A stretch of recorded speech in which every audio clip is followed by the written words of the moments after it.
జార్ఖండ్ ఎన్నికల ఫలితాలు వచ్చాయి. ఇక ఈ విషయాలకు సంబంధించి BJP LP leader Maheshwar Reddy ఉన్నారు. సార్ చెప్పండి, ఎట్లా చూస్తారు ఎన్నికల ఫలితాలు? కేవలం మతాల మధ్య చిచ్చు పెట్టి మాత్రమే బీజేపీ మహారాష్ట్రలో గెలిచింది అని అంటున్నారు కాంగ్రెస్.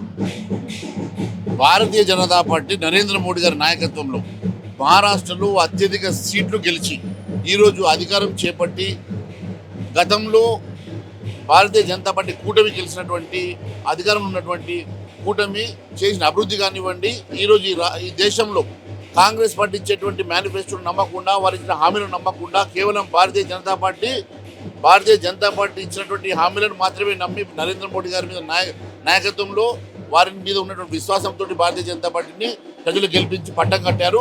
రేపు తెలంగాణ రాష్ట్రంలో కూడా ఏ ఎన్నిక జరిగినా కూడా భారతీయ జనతా పార్టీ ప్రజలు చూస్తూ ఉన్నారు. నరేంద్ర మోడీ గారి నాయకత్వంలో ఖచ్చితంగా తెలంగాణ కాషాయ జెండా ఎగరడం ఖాయం. పార్టీలను మాత్రమే పోటీ చేసుకొని, అంటే సపోర్ట్ గా చేసుకొని బీజేపీ గెలిచిందని అంటున్నారు. చూడండి, అత్యధిక సీట్లు ఈరోజు 2/3 మెజార్టీ సాధించి ఈరోజు భారతీయ జనతా పార్టీ కూటమి అక్కడ మహారాష్ట్రలో గెలవడం అనేది ఇది సాధారణమైనటువంటి అంశం కాదు.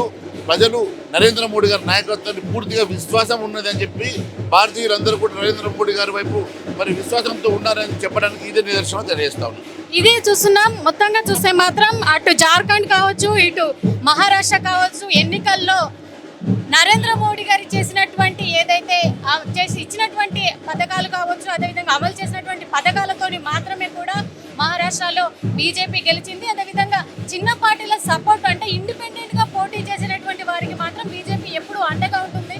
అదేవిధంగా వచ్చేటువంటి సంస్థాగత ఎన్నికల్లో కూడా బీజేపీ విజయం తప్పకుండా ఉంటుందంటున్నారు BJP LP leader Aleti Maheshwar Reddy.